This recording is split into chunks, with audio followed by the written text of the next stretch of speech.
قرآن سے اور مصطفیٰ کے فرمان سے ایک بڑی بنیادی بات ہے جو سمجھانا چاہتا ہوں، جو 1200-1300 سالوں سے شیعہ اور سنی میں یہ ایک مرکزی اختلاف ہے۔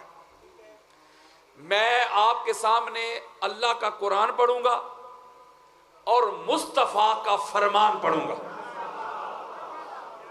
یہ میں اللہ رب العزت کے جو نور ہیں ان کا یہ جو عطا کرتا منبر ہے، میں اس کے اوپر ہاتھ رکھ کے کہہ رہا ہوں کہ نہ کسی کی گستاخی ہے، نہ کسی کی بے ادبی میرے مائنڈ میں ہے، نہ کسی کی اہانت میرے مائنڈ میں ہے۔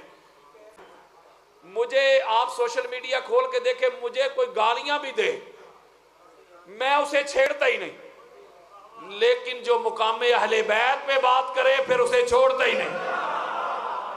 ہماری اپنی کیا اوقات ہے؟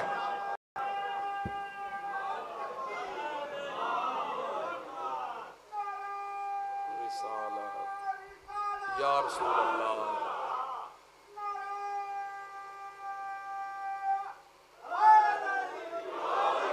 آج اس ہستی پہ میں لب کشائی کرنے کی یہ جسارت کرنے لگا ہوں جن کا مقام اتنا بلند ہے۔ میں اور آپ کیا بات کریں گے؟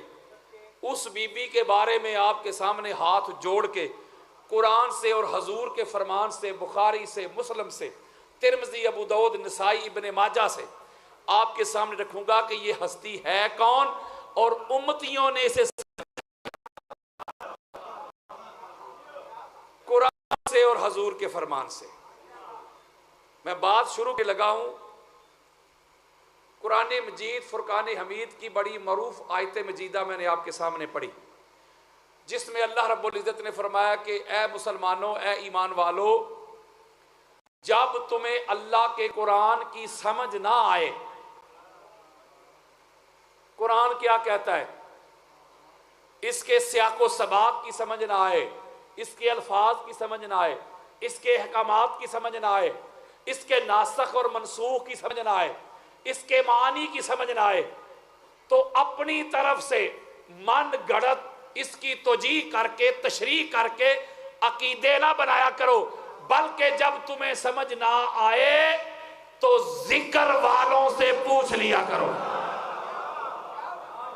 قرآن کی سمجھ نہ آئے، یا علی اللہ سلامت رکھے، وقت بڑا محدود ہے، قرآن کی سمجھ نہ آئے تو ذکر والوں سے پوچھ لیا کرو۔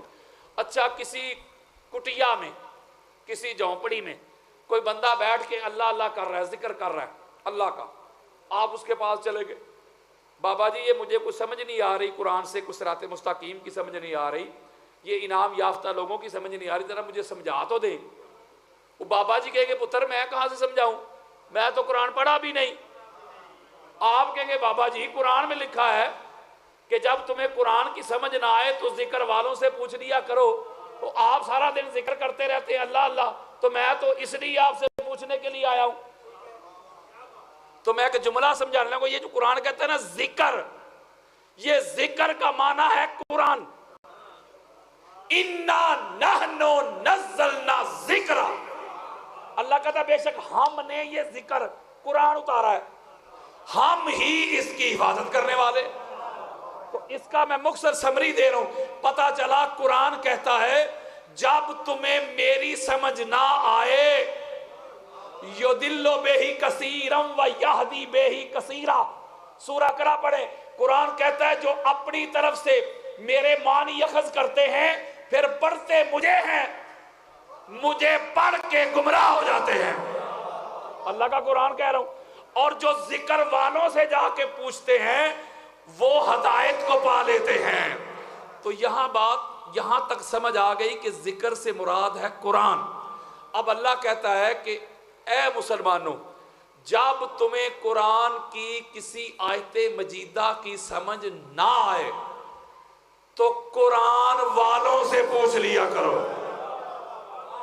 قرآن، اب آپ تاج کمپنی چلے گئے، آپ نے جا کے کہا یار یہ کچھ آیات ہے ادھر مجھے تو سمجھا دیں، وہ کہیں گے بھائی ہم کہاں سے سمجھائیں، ہم تو قرآن کی بائنڈنگ کرتے ہیں، اس کی پرنٹنگ کرتے ہیں، اس کو چھاپتے ہیں، یہ تاج کمپنی ہماری ایک کمپنی ہے، قرآن کی پبلشنگ کرتے ہیں ہم قرآن کو کیسے بتائیں گے آپ کو؟ تو آپ بڑے پریشان ہوئے، مولا میں تو ہر طرف گیا ہوں، مجھے قرآن والے تو بتا دے۔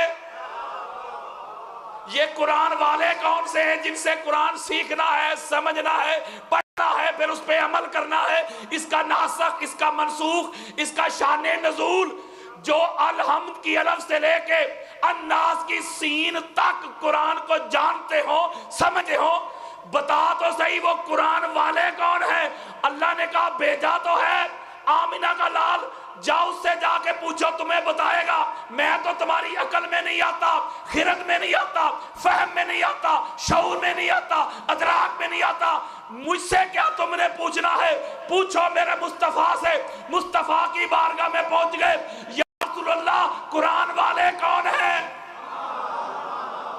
میرے اور آپ کے پیارے آقا نے فرمایا وَأَهْلُ بَيْتِي أَهْلُ ذِكْرٍ، میری اہل بیت ہی قرآن والے ہیں، میری اہل بیت ہی۔ یہ اہل سنت کی 150 کتابوں کی حدیث دے رہا ہوں، پتہ چلا اہل بیت ہی قرآن والے ہیں۔ اچھا بالعموم اللہ نے اہل بیت کا نام لے لیا، اللہ کے رسول نے، اس کو بالخصوص کیا تو ام المومنین حضرت ام سلمہ رضی اللہ تعالی عنہ، اہل ایمان کی امی جان۔ یہ الگ بات ہے کہ مولوی نو اے ماں نظر نہیں ہوندی، یہ وہ ماں ہے جن کو آقا علیہ السلام نے کربلا معلیٰ کی مٹی عطا کی تھی، جو جبریل لے کے آئے تھے۔ یہ وہ ہماری ماں ہے۔ جب مولا حسین بادشاہ سرکار کربلا معلیٰ تشریف لے کے گئے تو پیچھے آپ کی صاحبزادی فاطمہ صغرا کو، زینب کبریٰ کو، اس کی چھوٹی بہن زینب صغرا کو ان کی خدمت کرتی رہی، ان کی نوکری کرتی رہی۔ یہ وہ ماں ہے ہماری، ذمہ داری کے ساتھ کہہ رہا ہوں، جن کو پاک سیدہ پاک خدیجہ الکبریٰ سلام اللہ علیہا کے بعد ان کو ماں کہہ کے بلاتی تھی، جو پاک سیدہ کی بیماری میں مصیبت میں خدمت کرتی رہی، جو ہر نماز میں اہل بیت کے دشمنوں پہ لعنت بھیجا کرتی تھی، وہ ماں ہے ہماری۔ مجھے باہر پکڑ کے لے جائیں، موسیٰ کھاریاں لے جائیں، جہاں آپ کا جی چاہے لے جائیں، مجھے کوئی مسجد دکھائیں، جامع مسجد ام سلمہ، نہیں سمجھے؟ اور یار کوئی مدرسہ دکھائیں، یار ہے تو کوئی گل نہ ہوئی کہ ماما بھی تیری مرضی دیاں تے صحابہ بھی تیری مرضی دے۔ جو اس بی بی کا مقام مرتبہ ہے، جو سٹیٹس ہے، پاک سیدہ خدیجہ الکبریٰ سلام اللہ علیہا کے بعد ان جیسا مقام اور مرتبہ کسی کے پاس ہے ہی نہیں۔ وہ روایت کرتی ہے، ان کا عمل ہے جنگ صفین پہ آپ کا، ہماری اہل سنت کی مستدرک للحاکم پڑھ لیں، سینکڑوں کتب اہل سنت میں یہ روایت موجود ہے۔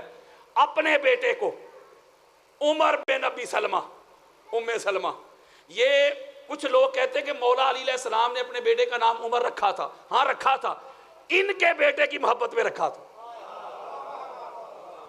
بات ہی نہیں سمجھ رہے۔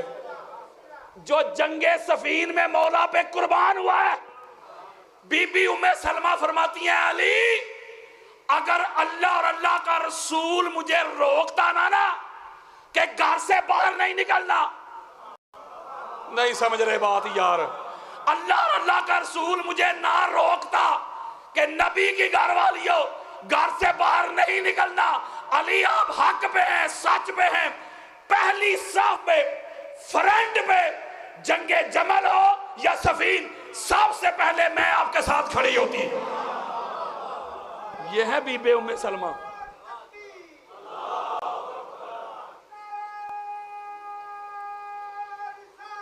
یا رسول اللہ،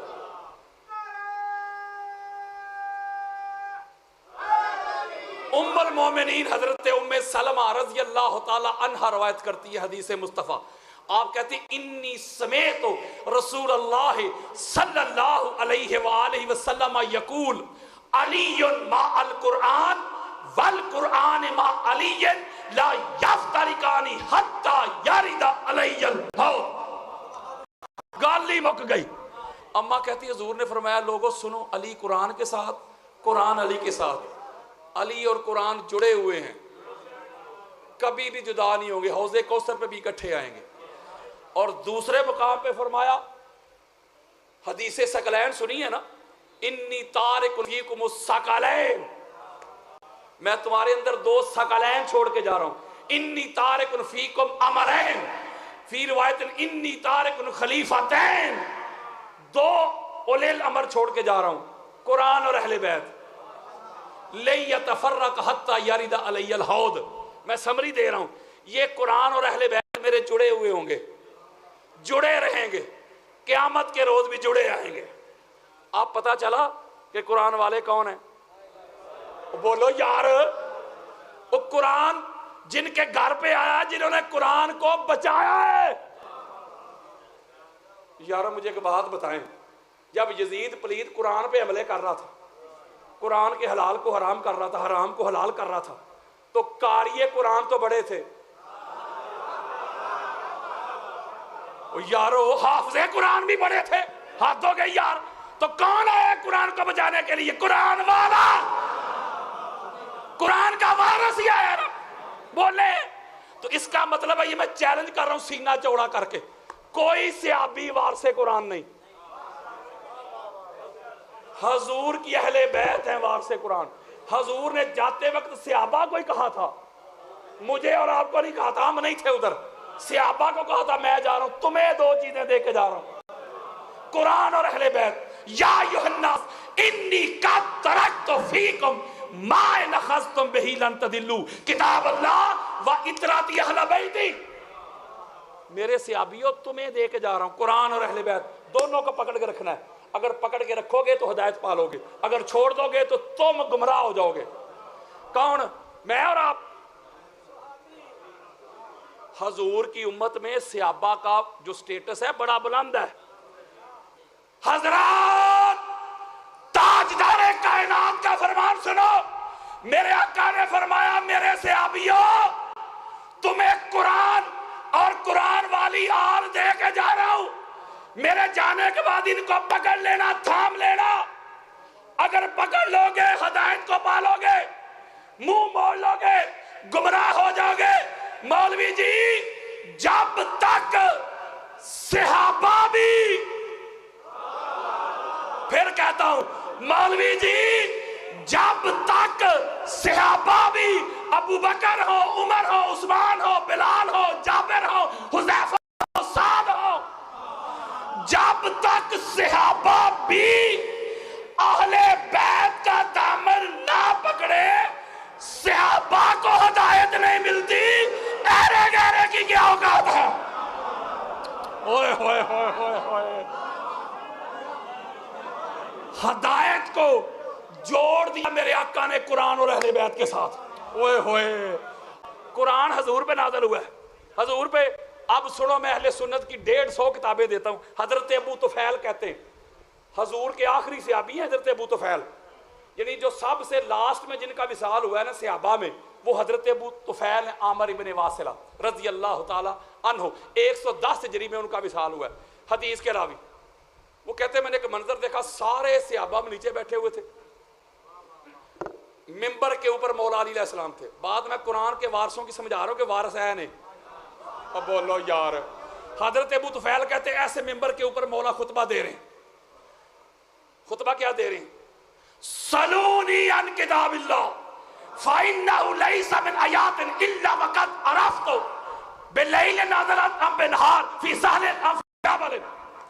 ابو طفیل کہتے ہیں مولا نے فرمایا لوگو آؤ قرآن کے بارے میں جو پوچھنا چاہتے ہو پوچھ لے۔ قرآن کی کوئی ایک آیت ایسی نہیں جس کا علی کو علم نہ ہو، نالج نہ ہو، فہم نہ ہو، ادراک نہ ہو۔ جو رات کو نازل ہوئی علی اسے بھی جانتا ہے، جو دن میں نازل ہوئی علی اسے بھی جانتا ہے، جو پہاڑ پہ نازل ہوئی علی اسے بھی جانتا ہے، جو میدان پہ نازل ہوئی علی اسے بھی جانتا ہے۔ اوئے ہوئے ہوئے ہوئے، اگلی بات بڑی خاص ہے۔ ہمارے بخاری میں، مسلم میں، مسند احمد بن حنبل میں، فضائل صحابہ میں، سینکڑوں کتب اہل سنت میں، شیعہ سنی، میں سنیوں کی روایتیں دے رہا ہوں، شیعہ کتابوں میں بھی ہے، یہ لکھا ہوا ہے کہ آقا علیہ السلام کے وصال کے بعد بی بی پاک پہلے خلیفہ اول حضرت ابوبکر صدیق کے پاس تشریف لے کے گئی اور جا کے اپنی وراثت کا مطالبہ کیا. یہ صحیح بخاری پڑھ رہا ہوں. ہمارے اہل سنت میں قرآن کے بعد کہتے ہیں بخاری کا درجہ ہے. بے عشق علی جو پڑھتے ہیں بخاری آتا ہے بخار ان کو بخاری نہیں آتی. جب بی بی پاک تشریف لے کے گئیں اپنی وراثت کا جب مطالبہ کیا تو حضرت ابوبکر نے آگے سے حدیث پڑھی کہ حضور نے فرمایا تھا لا نورث ما ترکنا ہوا صدقۃ. کیا ہے فاطمہ الزہرا سلام اللہ علیہا، میں آپ کو حضور کی وراثت نہیں دے سکتا، اس لیے کہ حضور نے فرمایا تھا کہ انبیاء کی وراثت نہیں ہوتی. انبیاء کی وراثت وہ جاگو تو رکھی ہے یار، انبیاء کی وراثت نہیں ہوتی. اچھا بی بی پاک نے آگے سے قرآن پڑھا. اہل سنت ہوں، دیوبند ہوں، اہل حدیث ہوں، شیعہ، کوئی ایک سکول آف تھاٹ، کوئی ایک فقہ ایسی نہیں کہ جس کا اس میں اختلاف ہو. ہر ایک کا اس پہ اجماع ہے. وہ کہتے ہیں اگر کوئی حدیث ہو، کوئی روایت ہو، اگر وہ قرآن سے ٹکرائے نا، قرآن سے، قرآن کوئی اور بات کر رہا ہو، اس روایت میں کوئی اور بات ہو، تو روایت کو چھوڑیں گے، قرآن کو پکڑیں گے. بولو ذرا کیجیے یار. بی بی پاک نے وراثت پہ آیات مقدسات پڑھی کہ اللہ کا قرآن تو کہتا ہے انبیاء کی وراثت ہوتی ہے، بلکہ حضرت زکریا نے نہیں کہا وَإِنِّي خِفْتُ الْمَوَالِيَ مِن وَرَائِي، مجھے اپنے رشتہ داروں کے بارے میں خوف ہے، وارث دے مجھے. اچھا رشتہ داروں کے بارے میں خوف کیا تھا؟ کہتے ہیں علم چھین لیں گے رشتہ دار. اچھا کوئی بندہ مجھ سے علم چھین کے دکھائے، گن لے آئے نا اور مجھ سے علم چھین کے لے جائے. پیسے چھین سکتا ہے، مال بھی چھین سکتا ہے یار، زمین پہ بھی قبضہ کر سکتا ہے، علم تو نہیں چھین سکتا. اس کا مطلب ہے کہ ان کو خدشہ تھا اپنے مال کا. نہیں سمجھ رہے؟ قرآن کی نص بتا رہا ہوں میں. انبیاء کی وراثت ہوتی ہے، انبیاء وارث بنتے بھی ہیں، وراثت لیتے بھی ہیں، وراثت دیتے بھی ہیں. جو خبر واحد ہوتی ہے، آقا علیہ الصلوۃ والسلام حضرت ابوبکر صدیق کے کان میں تو نہیں نہ کہہ گئے تھے کہ انبیاء کی وراثت نہیں ہوتی. بولیں اس کا مطلب ہے کہ قرآن کہتا ہے کہ ہوتی ہے، وہ خبر کہتی ہے کہ نہیں ہوتی. اب مجھے بتائیں نہ لڑائی نہ جھگڑا، شیعہ ہوں، اہل سنت ہو، دیوبند ہو، اہل حدیث ہو، سارے کہتے کہ جو روایت قرآن سے ٹکرائے روایت کو چھوڑیں گے. قرآن اللہ کا کلام ہے یار، جس کی محفوظیت کی اللہ نے خود گارنٹی لی ہوئی ہے، ذمہ داری لی ہوئی ہے.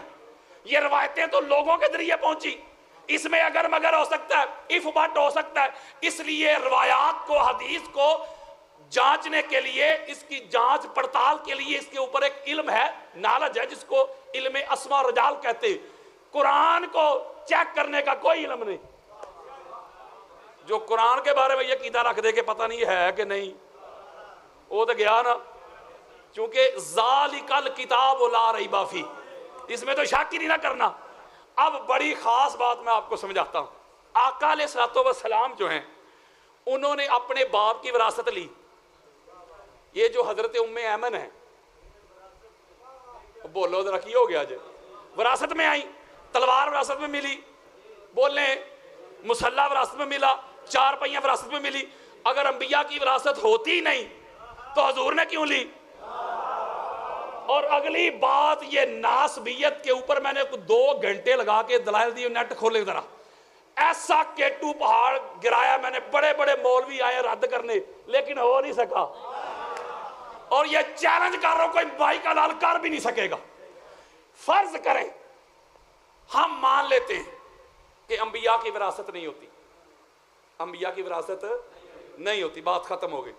اس لیے جو انبیاء کے ورثاء ہوتے ہیں ان میں وراثت تقسیم نہیں ہوگی. ٹھیک ہوگی بات؟ انبیاء کی وراثت نہیں ہوتی. تسلیم کر رہے ہیں یار؟ چونکہ انبیاء کی وراثت ہی نہیں ہوتی تو پاک بی بی جب گئیں تو حضرت ابوبکر نے کہا انبیاء کی وراثت ہوتی نہیں، تو لہٰذا میں آپ کو نبی کی وراثت میں سے کچھ نہیں ملے گا.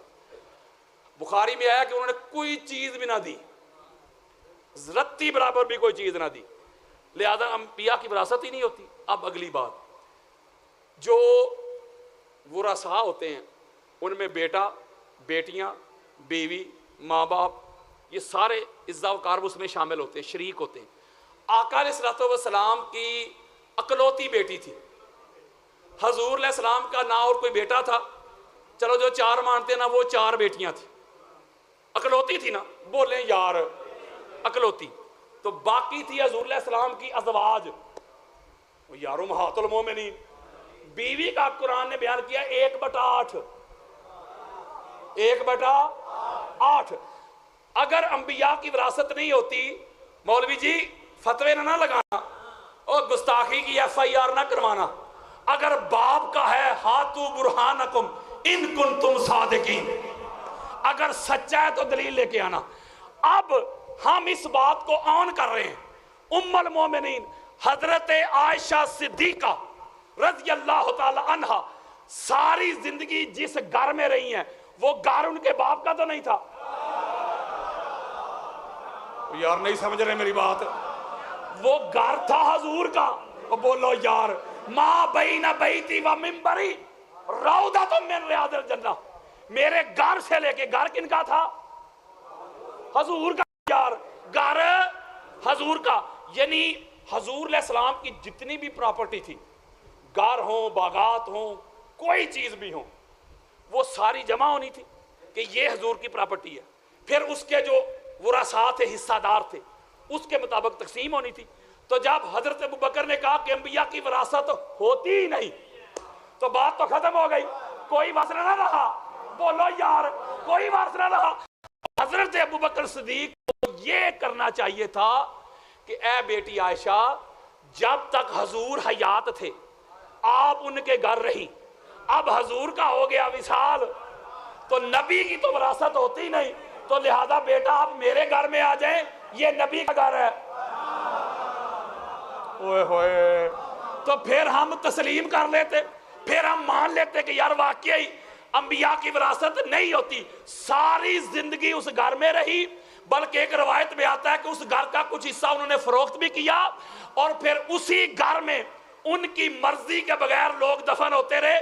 دونوں خلفاء، گستاخی نہیں کر رہا، میں نے آپ کے سامنے حلف اٹھایا، گستاخی نہیں، حضرت ابوبکر، حضرت عمر، بخاری کھول کے دیکھے، مسلم کھول کے دیکھے، ترمذی کو پڑھ لیں، ابن ماجہ کو، قسطلانی کو، اسقلانی کو، سیوطی کو، بہقی کو، طبرانی کو، قاضی عیاض کو، ابن حجر مکی کو، علامہ آلوسی کو، فخر الدین رازی کو، مولانا مودودی کو، جب تک جو جگہ کا مالک ہو، وارث ہو، وہ کسی کو اجازت نہ دے تو قبر بنانا بھی جائز نہیں۔ میری بات ہی نہیں فالو کر رہے یار آپ۔ میں سوال کرتا ہوں کہ انبیاء کی تو وراثت ہوتی نہیں، حضرت جی وہ مکان، وہ حجرہ، وہ جگہ پاک محمد کی تھی، تو جب ان کی بیٹی کو وراثت نہیں ملی تو آپ کس حق سے وہاں دفن ہوئے؟ یار میری بات فالو کریں، گستاخی نہیں کر رہا، تو یار دلائل دے رہا ہوں۔ گستاخی کے فتوے تو وہ لگائیں گے نا جن کے پاس دلیل ہو نا۔ جب نبی کی بیٹی کو وراثت منتقل ہوئی مولوی جی، تو نبی کی بیویاں وہ کس حق سے نبی کے گھروں میں رہتی؟ ایک مولوی کہتا ہے حضور نے ان کو ہبہ کیے تھے۔ میں کہا شکر ہے تسی مان جاندے ہو کہ ہبہ ہوئے سن، نہیں سمجھے۔ میں نے کہا کوئی ضعیف روایت دکھا، میڈ ان دمشق کی دکھا دے، نہیں سمجھے۔ من گڑت گھر سے گڑ کے لے آ، کوئی ضعیف روایت مجھے دکھا کہ حضور نے دیے، نہیں دیے۔ جب وراثت نہیں ہوتی تو معاملہ ختم ہو گیا نا۔ بولیں یار، اس کا مطلب ہے یہاں معیار اور ہے، وہاں معیار۔ اگلی بات، یہ بڑا خوبصورت جملہ ہے، مولوی صاحب کہتے نہیں نہیں نہیں، علم وراثت ہوتی ہے، علم انبیاء کا جو علم ہوتا ہے نا وہ تقسیم ہوتا ہے، اس کی وراثت ہوتی ہے، مال کی نہیں۔ تو لہٰذا بی بی پاک کی علم وراثت تھا، نہیں سمجھ رہے۔ ہم مولوی کی بات مان لیتے ہیں، وہ کہتا ہے علم ہوتی ہے وراثت انبیاء کی، علم، نالج، مال نہیں۔ تو لہٰذا حضور کی بھی وراثت علم تھا۔ چلو جی گل مک گئی۔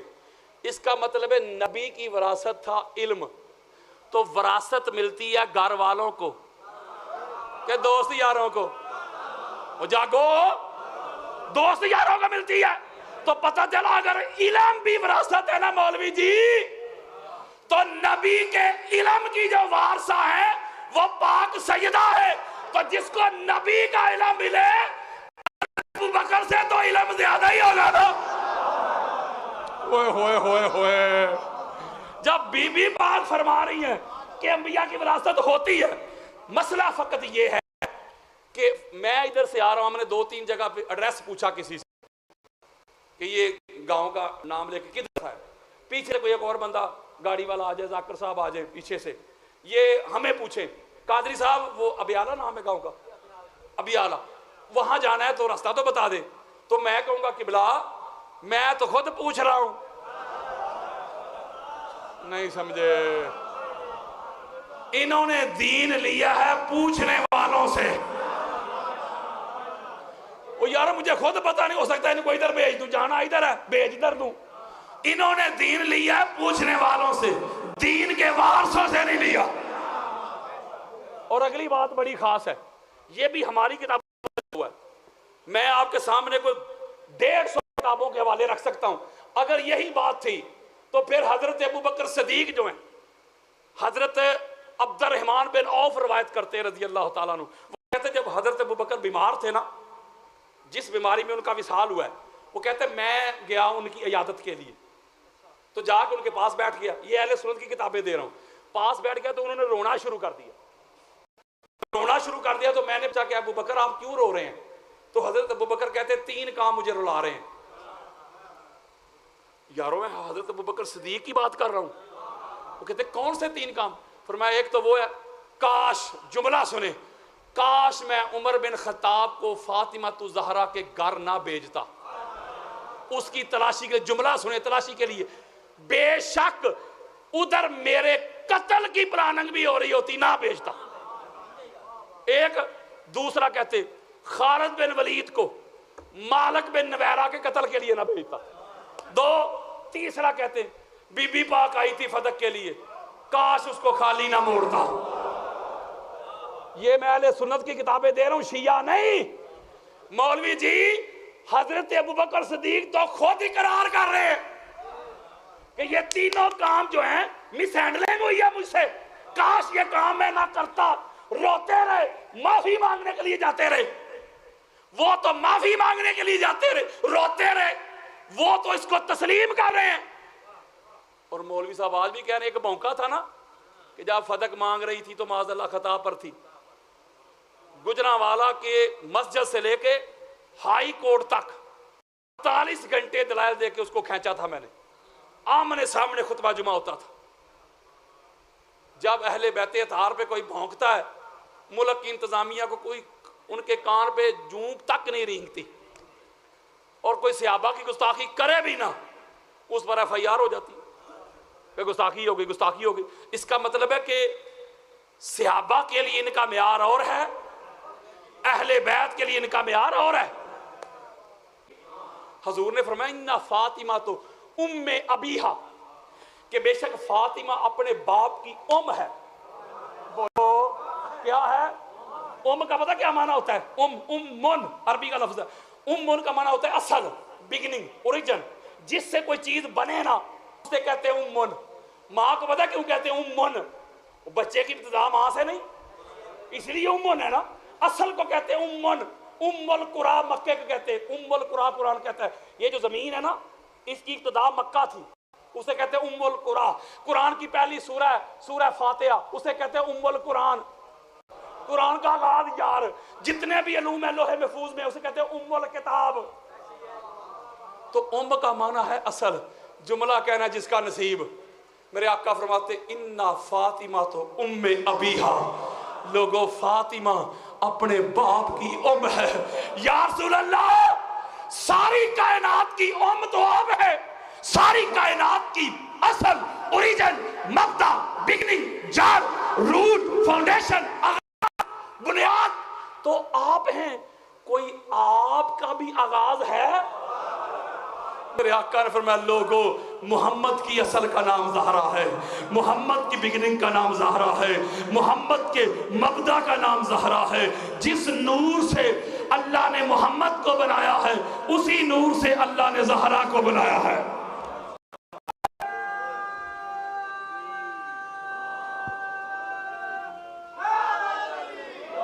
اسی لیے میرے اور آپ کے پیارے آقا نے فرمایا تھا ابو بکر علی کون ہے، علی کیا ہے؟ علی کی حقیقت کو جاننے کی کوشش نہ کرنا۔ علی کی حقیقت کو یا محمد جانتا ہے یا محمد کا خدا جانتا ہے۔ میرے دوستوں، میرے بزرگوں، اللہ کا قرآن، مصطفیٰ کا فرمان اپنے صحابہ کو جاتے وقت حضور علیہ السلام یہی تلقین کر کے گئے، یہ تاکید کر کے گئے کہ قرآن اور اہل بیت دونوں جڑے ہیں، ان کی دہلیز پہ رہنا، ان کی بارگاہ میں جھک کے رہنا، ان کی میت میں رہنا، ان کی غلامی میں رہنا، ان کی نوکری میں رہنا، ان کی چاکری میں رہنا، واہ کیا اجر رسالت دیا امت نے۔ ادھر حضور کے جانے کی دیر تھی، یار لوگ اسی گھر کے دشمن بن گئے، اسی گھر کے دشمن بن گئے۔ پاک سیدہ روتی ہوئی کائنات سے تشریف لے کے چلی گئی۔ مولا علی علیہ السلام کو حالت سجدہ میں شہید کر دیا گیا۔ شہید کرنے والے کون تھے؟ مسلمان۔ مولا حسن کو زہر دے کے شہید کر دیا گیا۔ شہید کرنے والے مسلمان۔ مولا حسین کو 72 نفوس قدسیہ کے ساتھ کربلا کے ریگزار میں پیاسا شہید کر دیا گیا۔ شہید کرنے والے کون تھے؟ مسلمان۔ امام سجاد کو، امام باقر کو، جعفر صادق، موسیٰ کاظم، علی رضا، محمد تقی، علی نقی، حسن عسکری علیہم السلام چن چن کے حضور کے شہزادوں کو شہید کیا گیا۔ شہید کرنے والے کون تھے؟ مسلمان۔ مسلمان تھے، جس گھر سے دین لیا، جس گھر سے ہدایت ملی تھی، جس گھر سے نماز ملی، جس گھر سے روزہ ملا، جس گھر سے حج اور عمرے ملے، جس گھر سے قرآن ملا، جس گھر سے انسانیت ملی، جس گھر سے توحید ملی، جس گھر سے رسالت ملی، جس گھر سے امامت ملی، جس گھر سے عدالت ملی، جس گھر سے فصاحت ملی، جس گھر سے بلاغت ملی، جس گھر سے نفاست اور طہارت ملی، جس گھر سے اخلاق اور کردار ملے، گفتار ملی، اسی گھر کے دشمن بن گئے۔ میرے دوستوں، میرے بزرگوں، میرے سنی بھائیوں، اے رب دا واسطہ جے، اہل بیت کو شیعہ کے کھاتے میں ڈال کے کبوتر کی طرح اپنی آنکھیں بند نہ کرنا۔ اگر اہل بیت عقیدے سے نکل گئے، اگر اہل بیت ایمان سے نکل گئے، اگر اہل بیت نماز سے نکل گئے، روزے سے نکل گئے، حج سے نکل گئے، عمرے سے نکل گئے، نہ نماز رہے گی، نہ روزہ رہے گا، نہ حج رہے گا، نہ دین رہے گا، نہ اسلام رہے گا، نہ ایمان رہے گا۔ اہل بیت کے بغیر گزارا نہیں، اہل بیت کے بغیر چارہ نہیں۔ میں نگر نگر، ملک ملک، بستی بستی، قريہ قريہ، گاؤں گاؤں یہ صدا دے رہا ہوں، یہ ندا دے رہا ہوں، یہ پکار دے رہا ہوں، یہ آواز دے رہا ہوں۔ میں حضرت ابو ذر غفاری کی سنت کو ادا کر رہا ہوں۔ آؤ اس گھر کے منتے بنو، اس گھر کے بھکاری بنو، اپنا اوڑھنا بچھونا، جینا مرنا، اٹھنا بیٹھنا، اس گھر کی غلامی کر لو، نوکری کر لو، چاکری کر لو۔